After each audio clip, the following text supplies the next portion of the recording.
우리가 볶음이나 구이 요리를 하면 눌러 붙는 것이 불편해서 코팅팬을 주로 사용합니다. 또 식사 후 남긴 음식은 반찬통에 넣어 보관하는 것이 일반적입니다. 하지만 반찬통이나 주방기구를 잘못 사용하면 뇌졸중이나 암에 걸릴 수 있습니다. 시중에는 다양한 주방기구들이 많이 나와 있습니다. 그리고 점점 주방기구들도 기능이나 질이 좋아져서 가격도 해마다 점점 비싸지고 있습니다. 이런 주방기구나 일회용품들을 바르게 사용하는 방법을 알아보겠습니다. 우리가 많이 쓰는 스테인리스로 된 주방기구들이나 휴대품들이 많이 있습니다. 무겁지만 깨끗하고 이물질이 묻었을 때도 잘 닦아낼 수 있어 사용하기 편합니다. 하지만 텀블러나 냄비에서 까맣게 묻어 나온 적이 있지 않나요? 까만 물질은 스테인리스 연마제입니다. 연마제는 공정 과정에서 광택을 내거나 깎는 데 사용하는 물질입니다. 연마제의 주성분은 탄화규소로 독성 물질입니다. 연마제는 상상이 되시겠지만 발암 물질입니다. 2A 등급 발암 물질로 암에 걸릴 수 있습니다. 연마제는 구입해서 세제로 닦았는데 괜찮지 않나? 하고 생각하시겠지만 잘 안 닦입니다. 이를 제거하기 위해서는 베이킹소다와 식용유로 닦아낼 수 있습니다. 탄화규소는 소수성 물질로 식용유에 쉽게 붙습니다. 마른 천이나 키친타월에 식용유를 묻혀서 먼저 주방기구를 꼼꼼히 닦아냅니다. 해보시면 아시겠지만 검게 묻어 나올 겁니다. 또 베이킹소다와 물을 반씩 섞어서 표면을 닦아주거나 식초물을 팔팔 끓여서 꼼꼼히 표면을 닦아줘도 좋습니다. 이 과정을 한 다음 세제를 물에 풀어 가볍게 부드러운 스펀지로 닦아주시고 맑은 물로 여러 번 헹궈서 사용하시면 됩니다. 다음은 주방용기 중 플라스틱으로 된 것이 많이 있습니다. 특히 반찬통으로 많이 사용하는데요.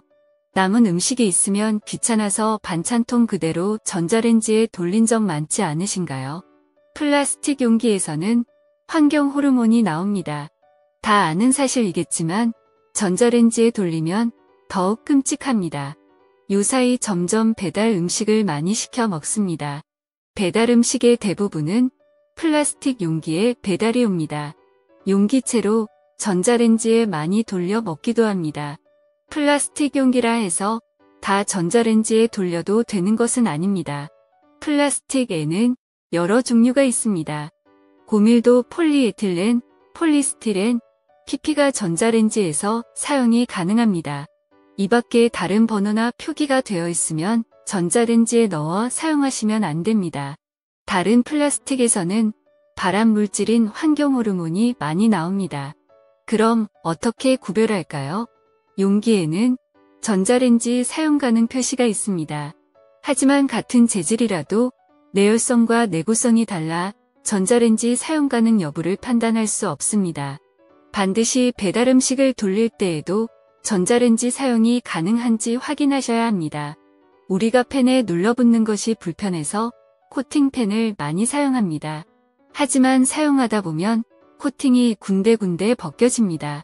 코팅이 벗겨진 팬은 절대 사용하시면 안 됩니다. 바로 버리셔야 합니다.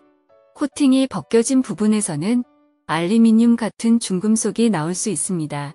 중금속은 우리 몸에 쌓이게 되면 뇌나 심장에 매우 해가 됩니다. 신진대사 소화 과정을 방해해 면역세포를 파괴합니다. 식약처에서도 코팅이 벗겨진 주방기구는 절대 사용하지 말라고 권고합니다. 코팅된 주방용품은 어떻게 사용하는 것이 좋을까요? 코팅팬도 주방세제로 한번 닦아서 사용하시지 않나요? 새로 산 프라이팬은 사용 전 물과 식초를 팔팔 끓인 물에 10분 정도 끓인 후 깨끗이 씻어냅니다. 이렇게 씻은 팬은 뜨겁게 달궈서 식용유를 발라서 코팅을 해줍니다. 코팅을 서너 번 해서 사용하면 좀 더 오래 사용할 수 있습니다. 코팅팬, 스테인레스팬 모두 철수세미나 강한 수세미로 세척하시면 안 좋고 부드러운 스펀지를 사용하시는 것이 좋습니다. 다음은 비닐랩, 위생 비닐봉지입니다. 비닐랩은 플라스틱 재질에서 나오는 환경 호르몬이 나옵니다. 비닐랩을 씌운 음식을 전자레인지에 돌리면 열이 가열되어 환경 호르몬이 나오고 음식에 들어가는데 암을 유발합니다. 특히 D, E, H, P 라는 비닐랩에 들어있는 성분이 뇌졸중, 생식기능장애까지 옵니다. 비닐랩에 있는 성분은 평소 안정적이지만 열을 가하면 독성가스나 발암물질인 다이옥신이 나오니 절대 전자레인지에 사용해서는 안 됩니다. 비닐은 100도 이상 가열하거나 고온에 닿지 않게 주의해야 합니다. 우리가 플라스틱 용기를 많이 사용하는 곳이 또 어디 있을까요? 편의점입니다. 편의점에서 파는 도시락, 간식 등 전자레인지에 돌려 먹는 식품들이 많습니다. 이런 식품이 들어있는 플라스틱 용기와 비닐은 괜찮을까요? 결론부터 말씀드리면 괜찮습니다. 이유는 성분이 폴리프로필렌인데 플라스틱 중 무게가 가볍고 열에 강하기 때문입니다. 그래서 전자레인지에 조리해도 환경 호르몬이 배출되지 않으니 안심하고 전자레인지에 조리해도 됩니다. 라면 끓일 때 어디에 끓여야 맛있나요? 양은 냄비를 떠올리시지는 않나요? 물도 빨리 끓고 레트로 감성을 일하면서 라면은 양은 냄비를 고집하시는 분들이 계십니다.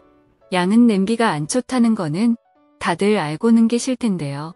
구체적으로 어떻게 안 좋은지 알아보겠습니다.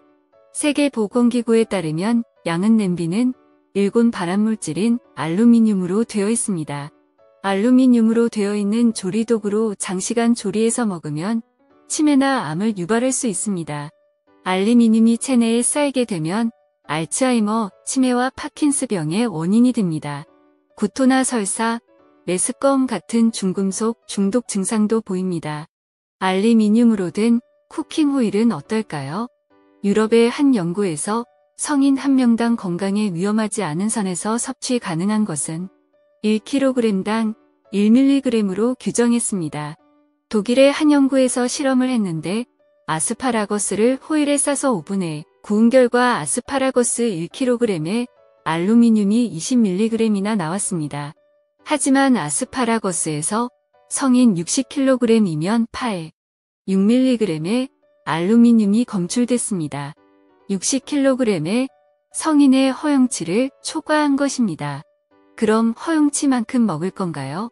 고깃집에서 쿠킹 호일에 고기를 굽거나 숯불에 호일에 감자나 고구마를 구워주면 참 맛있지만 이제부터는 먹지 말아야겠습니다. 쿠킹 오일을 가열하면 포화지방산과 아세트알데히드 등의 유해 물질이 나옵니다. 사용을 절제해야겠습니다. 다음은 나무로 된 주방용품들입니다. 친환경 용품들이라고 하는데 인체에 무해할까요? 한국생활환경연구에 따르면 인체에 유해한 성분이 많이 검출되었다고 합니다. 나무로 된 조리기구에서 납을 비롯한 1급 발암물질인 유가 크롬이 검출됐습니다. 나무 주걱이나 국자에 양념이 배어 들어가 설거지를 해도 세척이 잘 안 되고 세균 번식이 쉽습니다. 색이 변하거나 갈라지면 버리고 새 것으로 교체해야 합니다. 나무도마도 세척하면 세균이 어느 정도 제거되지만 박테리아가 번식할 수 있습니다. 젖은 도마에는 위장 감염을 유발할 수 있으니 항상 깨끗이 세척하고 햇빛에 바짝 말려 사용해야 합니다. 흠집이 생기면 바로 교체하는 것이 좋습니다.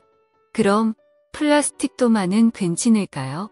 칼질을 할 때 미세한 플라스틱이 몸에 흡수될 수 있으니 플리스틱보다는 실리콘 도마를 사용하는 것이 좋습니다.